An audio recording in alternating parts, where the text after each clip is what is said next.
मंत्री श्री केदार कश्यप जी से कि वे मंच पर आएं और एशियन न्यूज़ के प्रधान संपादक सुभाष मिश्रा जी से भी विनम्र आग्रह कि आप मंच पर आएं। बहुत सारी चर्चाएं होंगी, कई ऐसे मुद्दे होंगे जिसको लेकर खुलकर बात की जाएगी। विकास की नई इबारत किस प्रकार से नारायणपुर गढ़ता चला जा रहा है, जो जिस आज के इस कार्यक्रम का जो हमारा मुख्य उद्देश्य है उसको भी लेकर व्यापक रूप से विस्तृत चर्चा आज के इस कार्यक्रम में यहाँ पर होने जा रही है। तो मंच पर एशियन न्यूज़ के प्रधान संपादक श्री सुभाष मिश्रा जी और माननीय मंत्री छत्तीसगढ़ शासन श्री केदार कश्यप जी।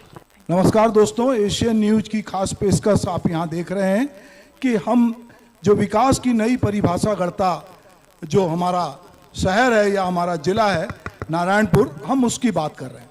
हमने अभी लगातार 2 बजे से यहाँ कार्यक्रम चल रहा है। बहुत सारे स्कूली बच्चों ने यहाँ बहुत अच्छा परफॉर्मेंस किया।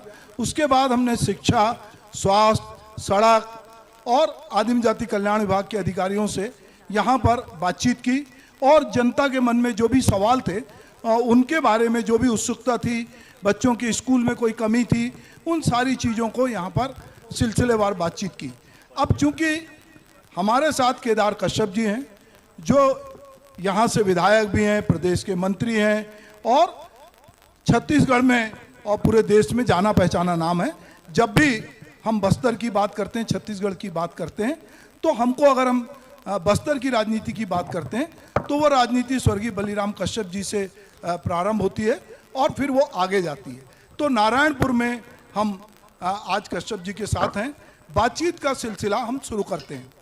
नारायणपुर पूरे छत्तीसगढ़ में सबसे छोटा जिला है जो 2 ब्लॉक का जिला है और अपनी विविधताओं के लिए वो जाना जाता है। पर ये 2 ब्लॉक का जिला जहाँ पर कि मुझे लगता है कि जो डेवलपमेंट होना चाहिए, अभी हम जो सुन रहे थे, चाहे वो स्वास्थ्य हो, शिक्षा हो, बहुत सारे क्षेत्रों में बहुत सारी उपलब्धि हासिल किया है। बहुत सारे जिले बने, पर 2007 से बना ये जिला लगातार अपनी तमाम दिक्कतों के बावजूद, जो यहाँ की बहुत सारी दिक्कतें कानून व्यवस्था की, उसके बावजूद यहाँ पे सड़कों का जाल फैल रहा है, स्कूल बन रहे हैं, यहाँ पर हॉस्टल बन रहे हैं, यहाँ बहुत सारी चीज़ें अभी हमारे अधिकारी बता रहे थे।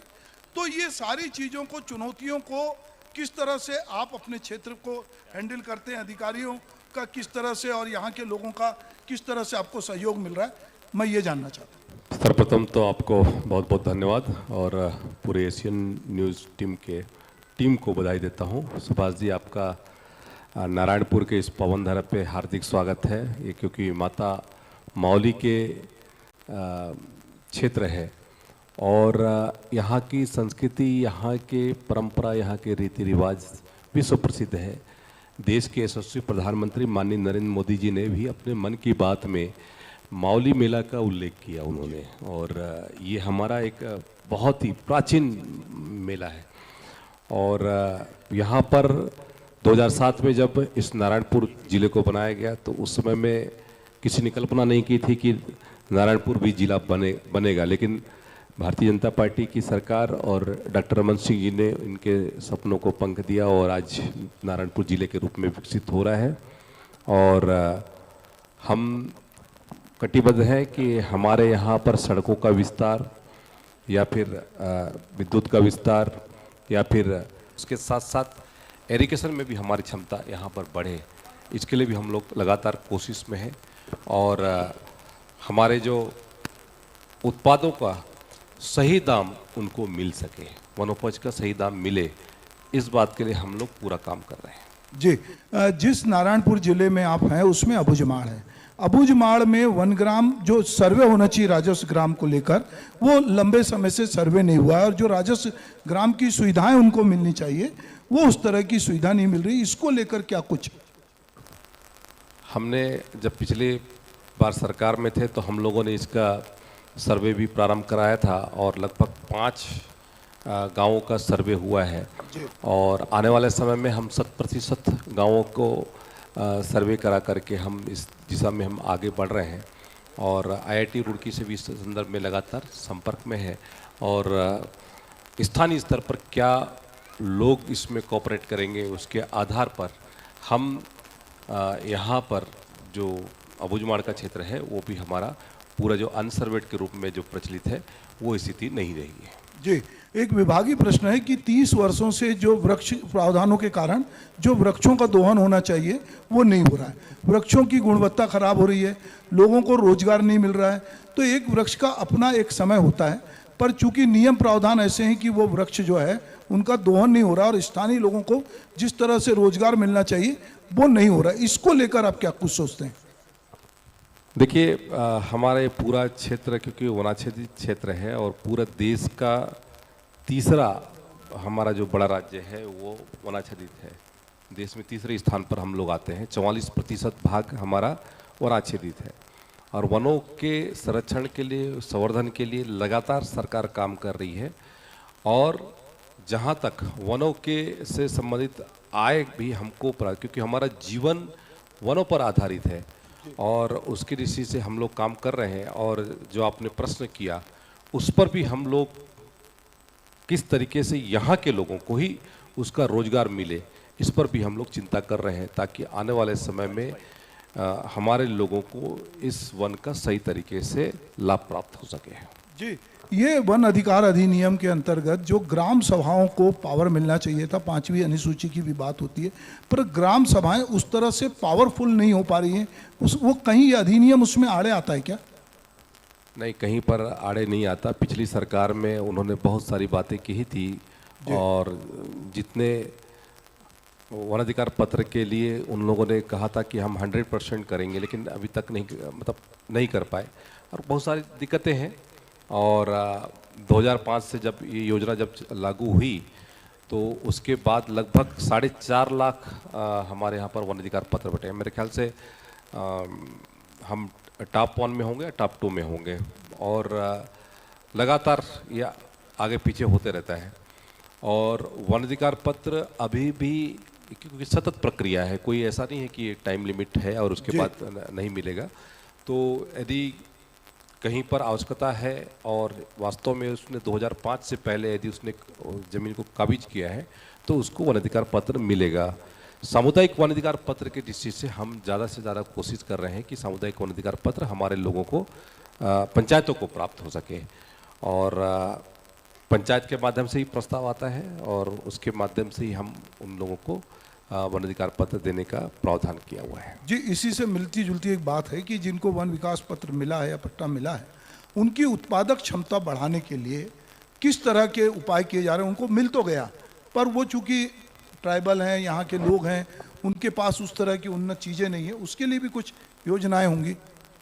देखिए, हम लोगों ने उस समय में बहुत सारे ऐसे जो वन अधिकार पत्र जिनको प्राप्त हुआ है उनके भूमि समतलीकरण का कार्य हो, चाहे मेड़ निर्माण का कार्य हो या ट्यूबवेल का कार्य हो या फिर उनको बीज वितरण का कार्य हो या खाद वितरण का कार्य हो, इस सारा कार्य हम लोगों ने कराया था। और कुछ जगह पर हम लोगों ने क्लस्टर पे जो सामूहिक खेती का भी हम लोगों ने प्रावधान किया था। इस परंपरा को हम और आगे बढ़ाएंगे और उन लोगों को इसका सही तरीके से लाभ मिले, ये वन अधिकार पत्र वालों को, ये हमारी कोशिश रहेगी। सर, ये एक और सवाल आपसे ये भी था कि साल 2007 से नारायणपुर ज़िले की निर्माण हुई है, इसकी नींव रखी गई है, तो तब से लेकर अभी तक की अगर बात करें तो किस प्रकार से, क्योंकि वाकई जो अबुझमाड़ इलाका या ज़िला जैसे पहले था, तो ये बात सच है और इसमें कोई दो मत नहीं है कि तस्वीर और तकदीर वाकई बहुत ज़्यादा बदली है। तब में और अब में आप कैसे और कितना व्यापक ये डिफरेंस, ये अंतर देखते हैं आप? बहुत अंतर आया है। पहले यदि हम बात करें अबुझमाड़ की, यदि बात करें तो एक समय था कि अबुझमाड़ को रास्ते बंद थे, वहाँ तक लोग नहीं जाते थे, उनको पास लेना पड़ता था। लेकिन अब लोग भी जाते हैं, वहाँ के लोग भी बाहर निकल करके अपने एजुकेशन के दृष्टि से, हेल्थ के दृष्टि से, एग्रीकल्चर के दृष्टि से अब सब आगे आ रहे हैं। और आज हमारे उन क्षेत्रों के बच्चे भी अब राष्ट्रीय स्तर पर अपना नाम रोशन कर रहे हैं। कई विद्यार्थी ऐसे हैं जिन्होंने कहते हैं दिल्ली तक के कहते हैं कॉलेजों में पढ़ाई की है। तो ये एक बड़ा गर्व का विषय है। एजुकेशन के क्षेत्र में हो, हेल्थ के क्षेत्र में हो, हर क्षेत्र में अपने आप को नारायणपुर जिला साबित कर रहा है। क्षमता है, प्रतिभा है, उनको अवसर देने की बात है, तो अवसर भी हमारी विष्णु देव साय जी की सरकार उनको लगातार दे रही है। जी, प्रधानमंत्री जी की सोच ये है कि हर काम सरकार नहीं कर सकती, तो कहीं गुड गवर्नेंस के लिए बहुत सारे उपाय किए हैं। नारायणपुर एक मॉडल है। मैं चूंकि प्रशासन अकादमी से भी जुड़ा रहा हूँ, तो मैं ये देखता हूँ कि हम वहाँ से लोगों को यहाँ भेजते हैं अध्ययन के लिए। ये एक मॉडल है जिसने ये बताया कि एजुकेशन के साथ स्पोर्ट्स और बहुत सारी चीज़ें वो कर रहा है। ये मॉडल जो है कई जगह पे आंगनबाड़ी को भी संचालित करने की बात हो रही। क्या अब आपको ऐसा नहीं लगता है कि इस मॉडल में बाकी राज्य के जो दूसरे क्षेत्र हैं उसमें जो संस्थाएं, इस तरह की संस्थाएं हैं, उनकी भी भागीदारी बढ़नी चाहिए? जो आध्यात्मिक संस्थाएं हैं, जो जन सेवा का काम कर रही हैं, एनजीओ की तो मदद लेते थे, पर एनजीओ बहुत सारे अलग अलग तरह से काम करते हैं, पर ये जो संस्थाएं जिनकी अपनी प्रतिष्ठा है और जिनकी गुडविल से हम समझते हैं कि नारायणपुर की जब भी बात आती है तो विवेकानंद आश्रम की, रामकृष्ण आश्रम की बात आती है, तो क्या ऐसा नहीं लगता है कि ये जो मॉडल है हमारे छत्तीसगढ़ का, जिसकी प्रधानमंत्री भी बात करते हैं, उसका ये मॉडल आगे जाना चाहिए? बिल्कुल। रामकृष्ण आश्रम हमारे नारायणपुर की आत्मा है और लगातार स्वास्थ्य के क्षेत्र में, शिक्षा के क्षेत्र में, आईसीडीएस में, पीडीएस में, सारे सिस्टम में उन लोग का काम दिखता है और बहुत अच्छे तरीके से हमारे बच्चों को प्रोत्साहित भी करते हैं। अनुशासित रख करके हमारे बच्चों को आगे बढ़ने के लिए उनका मार्गदर्शन भी मिलता है। और प्रदेश के अलग अलग स्थानों पर भी रामकृष्ण आश्रम के संस्थाएं हैं। विवेकानंद आश्रम जो कहते हैं हमारे रायपुर में भी कहते हैं, स्थापित है कोटा में। तो ऐसी संस्थाओं के माध्यम से हम अपने बच्चों का भविष्य आगे तय कर सकते हैं। बच्चा केवल शिक्षित हो यही नहीं महत्वपूर्ण नहीं होता, बच्चा संस्कारित हो, देशभक्ति की भावना से ओतप्रोत हो, राष्ट्रीयता की भावना उनमें जगे, इस दिशा में सबको काम करने की आवश्यकता है। सब हमारे सारे संस्थाएं इस दिशा में काम कर रही है और मुझे लगता है कि हमारे ये जो रोल मॉडल है, इस रोल मॉडल से अपने संस्थाओं को हम कैसे और अपडेट कर सकते हैं, किस तरीके से। चाहे हमारे यहाँ का आईआईटी देख लीजिए आप जाकर के एक बार, क्या बोलते हैं रामकृष्ण का, तो ऐसे बहुत सारे वो है जिसमें हमारे बच्चों को अलग अलग सिस्टम के माध्यम से उनको प्रशिक्षित करके उनको आगे बढ़ने के लिए एक अवसर दिया जाता है। तो निश्चित तौर से हम लोगों ने इन्हीं से ही शिक्षा लेकर के, जब मैं लास्ट टाइम एजुकेशन मिनिस्टर था और मेरे पास ट्रैवल वेलफेयर भी था, तो हम लोगों ने छूलो आसमान चालू किया, प्रयास चालू किया, ट्रैवल यूथ हॉस्टल की चालू किया, जिसके माध्यम से हमारे बच्चों को हम लोगों ने यहाँ से लेकर के रायपुर से लेकर के दिल्ली तक वहाँ कर ले जा करके उनका अध्यापन का कार्य हम लोगों ने कराया। अब आने वाले समय में हम एग्रीकल्चर के दृष्टि से भी हम वो करेंगे, सामूहिक खेती की दृष्टि से, और बाकी जो एग्रीकल्चर में और भी बहुत सारे वो है उनको भी हम उसमें शामिल करेंगे। जी, मलखम में और फुटबॉल में नारायणपुर जो है उसने एक बड़ा एक नाम कमाया है और इसके यहाँ के बच्चे निकलकर देश की टीम में राज्य स्तर पे भी ये विजयी हुए हैं, देश में भी गए हैं, देश के बाहर भी कुछ बच्चे जा रहे हैं। जैसे एक कोटा है, मान लो वो एजुकेशन का एक कोचिंग का हब है, अलग अलग जगह। भिलाई में कुछ लोग जो छत्तीसगढ़ में रहते हैं अपने बच्चों को पढ़ने के लिए भिलाई रखते हैं। मुझे लगता है कि इतना पोटेंशियल जिस जगह पर है तो इसको एक हब के रूप में, कि फुटबॉल जैसे, मैं जब ने नारायणपुर के बारे में जानने की कोशिश की तो मालूम पड़ा कि यहाँ पे अभी 32 टीमें आई थी, पूरे देश भर का यहाँ पे खेल हो रहा है। लगातार बहुत सारी चीज़ें जब हम जानना चाहते हैं तो मीडिया में भी बहुत सारी चीज़ें उस तरह से नहीं है। तो मुझे लगता है कि नारायणपुर में जो पोटेंशियल है, खास करके मलखम का या हुआ ये फुटबॉल वाला या और बहुत सारी चीज़ें जो एथलेटिक्स में, इसको लेकर किस तरह की कुछ एक बड़ा मुझे लगता है कि कुछ काम होना चाहिए उस दिशा में। आपके दिमाग में कुछ है? बिल्कुल काम होगा और मैं आपके संज्ञान में लाना चाहूँगा कि हम लोगों ने ही मलखम का जो इन लोगों को प्रशिक्षण देना और इस सब कार्यक्रम के दृष्टि से बढ़ाने की दृष्टि से सहयोग करने का काम भी किया था। और आज हमारे बच्चे मलखम में जिस तरीके से प्रदेश से लेकर के राष्ट्रीय स्तर पर अपना परचम लहरा रहे हैं और अलग अलग जगह पर जाकर के अपने प्रदर्शन कर रहे हैं, मैं उनके प्रशिक्षक भी हमारे साथ में जुड़े रहते हैं, उनसे भी चर्चा होती है और उसको कैसे आगे बढ़ाया जाए इसकी दृष्टि में हम लोग काम कर रहे हैं। क्योंकि पीवीटीजी के बच्चे हैं और हमारे बच्चों ने हर जगह पे अपने आप को साबित किया है। उसी तरीके से हमारे फुटबॉल की टीम जो यहाँ पर गांव-गांव में होता है और इसके लिए भी हम लोग कार्य योजना बना रहे हैं, ताकि हमारा ये जो फुटबॉल, क्योंकि बहुत ही सीमित जगह ऐसे है जहाँ पर फुटबॉल का खेल होता है, और हमारा ये क्षेत्र उस मामले में बहुत अग्रणी है, और यहाँ के बच्चे हमारे राष्ट्रीय स्तर तक के टीम के साथ में खेलते हैं। तो ये हमारे लिए गौरव का विषय है। आने वाले समय में क्योंकि परसों हम लोग रायपुर में बैठे थे, तो केंद्रीय जो हमारे खेल मंत्री थे हैं, मतलब मनसुख मांडविया जी, जो हमारे प्रभारी भी रहे, वो स्वयं यहाँ पर आए हैं, उनसे भी चर्चा हुई है, और उनको भी हम लोगों ने कहा है कि इसके लिए हमको अलग से प्रोत्साहन आपके माध्यम से मिले। तो उन्होंने इस बात के लिए स्वीकृति दी है, और हमारे इन बच्चों के भविष्य की दृष्टि से, चाहे वो फुटबॉल हो, चाहे हमारे एथलेटिक्स हो, और या फिर हमारे मलखम्ब की दृष्टि से हो, जिस भी क्षेत्र में वो करना चाहते हैं उस क्षेत्र से उनको यथासंभव मदद किया जाएगा। जी, अभी हम बच्चों से बात कर रहे थे जब इस कार्यक्रम के पहले, चूंकि हमारे साथ शिक्षा, स्वास्थ्य, सड़क इसके अधिकारी बैठे थे, तो हमने बच्चों से बहुत सारे सवाल करे।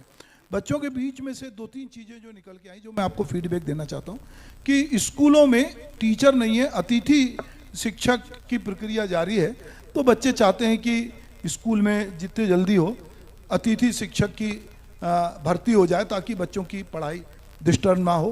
दूसरा, कुछ बच्चों ने बताया कि उनके स्कूल में अभी भी पानी टपक रहा है, थोड़ी दिक्कतें हैं। अभी हम कलेक्टर साहब, एसपी साहब के साथ जब बातचीत करेंगे तो पर ये मैं सिर्फ आपके जानकारी में ये लाना चाहता था। मैं एक बात आपसे कहना चाहता हूँ, जब बात आती बस्तर की, तो अभी ठीक है कि बहुत सारी चीज़ें बदल रही है, पर बहुत सारे लोगों के बीच में बहुत सारी अलग अलग तरह की बात है। जब हम भुजमाड़ की बात करते हैं तो कहीं ना कहीं घूम फिर के जब हम नारायणपुर, बीजापुर, सुकमा की बात करते हैं तो वो कहीं ना कहीं नक्सलवाद से प्रभावित इलाका है। और बहुत पुलिस ने और प्रशासन ने बहुत बढ़िया काम किया है कि काफ़ी ताबड़तोड़ सड़कें बनाई है, स्कूल बनाए, बहुत अंदर तक ये काम हुआ है। पर इसके बावजूद हम देख रहे हैं कि एक तरफ सरकार, अभी आपके गृह मंत्री, मुख्यमंत्री ने कहा कि हमने दोनों रास्ते रखे हैं, हम बातचीत भी करना चाहते हैं अगर वो वेलकम कर रहे हैं, और नहीं मानेंगे तो हम मुकाबला कर रहे हैं। पिछले जब से विष्णुदेव साय की सरकार बनी है, 150 से ज़्यादा नक्सली मारे गए हैं, और नक्सली हिंसा पे काबू करने की कोशिश की गई, और लगातार गृह मंत्री इस बारे में बात कर रहे हैं। चूंकि आप उसी क्षेत्र से आते और सबसे ज़्यादा आप ही लोग इससे जूझते हैं, इसको किस तरह से देखते हैं? देखिए, आपने जो प्रश्न पूछा, 2 स्तर पे आपने कहा, एक तो शिक्षा की स्थिति और दूसरा नक्सलवाद के कारण से जो उन क्षेत्रों में जो डेवलपमेंट होना चाहिए उसको लेकर के आपने कहा। सर्वप्रथम तो मैं आपको बताना चाहता हूं कि हमारे पुलिस प्रशासन ने और हमारे सरकार ने लगातार उन क्षेत्रों तक पहुंच स्थापित की, और अभी भी हम लोग यहाँ पर देख रहे थे जिस तरीके से इस पूरे क्षेत्र को नक्सल मुक्त करने की दिशा में हमारी सरकार आगे बढ़ रही। हमारे जिला के एसपी, कप्तान और सभी हमारे पुलिस के जो जवान हैं, वो अधिकारी हैं, वो उस दिशा में काम कर रहे हैं। नियत दिलाने के माध्यम से हमारा उन क्षेत्रों में कैंप में जो हम अपने गांव में जो व्यवस्थित करने के शिक्षा और हमारे स्वास्थ्य और अन्य सुविधाओं, पेयजल इत्यादि के सुविधा की दृष्टि से लगातार सरकार के माध्यम से उनको प्रोत्साहित किया जा रहा है, ताकि वो भी एक आदर्श के रूप में स्थापित हों, लोग तैयार हों, और उस दिशा में लगातार आगे भी बढ़ रहे हैं। और मैं पुलिस के पूरी टीम को, कप्तान सहित बधाई देता हूं कि बहुत अच्छा इस क्षेत्र में उन्होंने काम भी किया, और बहुत क्षेत्र को डोमिनेट करके अपने उस क्षेत्र में पहुंच स्थापित भी की। वहीं दूसरी ओर यदि हम बात करें शिक्षकों की स्थिति को लेकर के या फिर भवनों को लेकर के, आपने कहा, तो जो जर्जर भवन है या फिर जहां पर एकल शिक्षक ही है या शिक्षक विहीन है, तो उसके लिए भी हमारी सरकार ने युक्तिकरण करने का निर्णय लिया है, और उसके तहत में हम स्कूलों का भी करेंगे युक्तिकरण और शिक्षकों का भी युक्तिकरण करेंगे। और जो हमारे सब्जेक्ट टीचर्स हैं, यदि सब्जेक्ट टीचर एक ही स्कूल में यदि 4-4 सब्जेक्ट टीचर यदि एक ही विषय के हैं, तो उन शिक्षकों को भी हम उन स्कूलों तक पहुंचाने का काम करेंगे, क्योंकि पिछली सरकार ने इस संदर्भ में बिल्कुल ध्यान नहीं दिया। यदि युक्तिकरण करने के बाद जहाँ पर रिक्तता बचेगी तो वहाँ पर हम शिक्षक की नियुक्ति भी करेंगे। जो हमारा टीचर और जो बच्चों का जो रेशो है वो राष्ट्रीय औसत से हमारा बेहतर है, लेकिन उसको व्यवस्थित करने का काम आज हम लोग कर रहे हैं। और मुझे लगता है कि आने वाले 15 से 1 महीने के भीतर में हमारा ये पूरा व्यवस्थित हो जाएगा। जी, तो दोस्तों सवाल तो बहुत हैं, पर कुछ लोग भी सवाल करना चाहते हैं, पर मेरा अनुरोध है कि मांग ना करें। मांग करने के लिए नहीं है ये, आपके भीतर यदि कोई सवाल है और आपने माननीय मंत्री जी से, विधायक जी से, जो यहाँ के पालक भी हैं, उनसे कोई सवाल करना चाहते हैं तो हम 1-2 सवाल के लिए आपको आमंत्रित करते हैं। किसी के मन में कोई सवाल हो तो वो सवाल कर सकते हैं, और कोई नहीं करेगा तो मैं एक गुस्ताखी करूंगा। मेरे कॉलेज के दोस्त जो हैं वो, मैं बहुत यहाँ आके इसलिए भी बहुत प्रसन्न हूँ कि मेरे कॉलेज का एक मित्र है ब्रिजमोहन देवांगन, जो बिज्जू जिसको मैं बोलता हूँ, उसी से चाहूँगा कि भाई आप पार्टी से जुड़े हैं, आपको क्या लगता है नारायणपुर में ऐसा क्या होना चाहिए जो अभी तक नहीं हुआ है, या आप किस तरह से चीज़ों को देखते हैं? मैं माननीय से चाहूँगा कि नारायणपुर तो अबूझमाड़ का एक प्रवेश द्वार है। मैं चाहूँगा कि यहाँ की जो संस्कृति और सारे जो संस्कृति के जितने भी सोपान हैं, जितने भी पहचान है, धरोहर है, उसके लिए एक बहुत बड़ा संग्रहालय बनवाएं। ये मेरी मांग भी है और एक विचार भी है। मैं चाहूँगा कि आदरणीय इसके बारे में प्रयास करें ताकि एक माड़ संग्रहालय जैसा चीज़ बने जो हमारे यहाँ के पूर्वजों की धरोहर को आने वाली पीढ़ियों को दर्शा पाए। हम यही कहना चाहते हैं। नहीं, बिल्कुल ठीक है। माननीय ब्रिजमोहन देवांगन जी ने जो विषय रखा है, और हमारे यहाँ की जो संस्कृति है वो बहुत ही समृद्ध संस्कृति है, और यहाँ की घोटुल परंपरा हो या फिर हमारे यहाँ के मेले मंडई हो, ये सारे को हम और पीछे से हम सपोर्ट करके उसको आगे बढ़ाने की दृष्टि से हम काम कर रहे हैं, और आने वाले समय में इस दिशा में हम काम करेंगे। जी, और किसी को कोई पूछना है भाई? कुछ स्कूली बच्चे हमारे पीछे साथ इस पीछे कार्यक्रम में पीछे से हाथ उठ रहा है, पीछे और उनके जहन में भी कुछ सवाल हैं। सबसे पहले अपना परिचय देंगे और उसके बाद अपना सवाल रखेंगे। पीछे हाथ उठाइए, सबसे पहले अपना परिचय दीजिए। मेरा नाम अनु फुटाई है, मैं कक्षा 9वीं का छात्र हूँ। मैं रामकृष्ण मिशन आश्रम में पढ़ता हूँ। मेरा एक प्रश्न है कि सर्प विज्ञान एवं केंद्र यहाँ चाहिए। सर्प विज्ञान केंद्र, सर्प विज्ञान केंद्र जी, यहाँ कभी हमारा गांव तो ठीक है यार, तुमने बहुत अच्छी बात दिलाई। मैं ना क्या कभी कभी कई चीज़ें भूल जाता हूँ। मेरे पास ये लोगों ने कहा था कि आप यहाँ पे सर्प विज्ञान केंद्र और सर्प को लेकर भी बात करना, तो चलो अच्छा हुआ तुमने मेरी मदद की। भविष्य में तुमको एक आध बार बुला के एंकर बनाते हैं, ठीक है? बहुत अच्छा आपने यहाँ पर विषय रखा है। मैं बताना चाहूँगा कि हमारे प्रदेश के जो मुखिया हैं और हमारे माननीय मुख्यमंत्री आदरणीय श्री विष्णुदेव साई जी का जो विधानसभा क्षेत्र है कुनकुरी, वो सांपों का मालूम है जी। नगरी है और सर्प लोक के नाम से जानते हैं। तो आने वाले समय में हम इस दिशा में काम करेंगे ताकि हमारे लोग यहाँ पे विद्यार्थी उसके दृष्टि से अध्ययन कर सके, और इसके लिए क्या बेहतर हो सकता है उस दिशा में विषय विशेषज्ञों से चर्चा करके हम इस दिशा में आगे बढ़ेंगे। और 2 शब्द के लिए मैं माननीय मंत्री श्री केदार कश्यप जी से भी विनम्र आग्रह करूंगी कि इस कार्यक्रम को लेकर वे अपनी राय दें। माननीय मंत्री जी।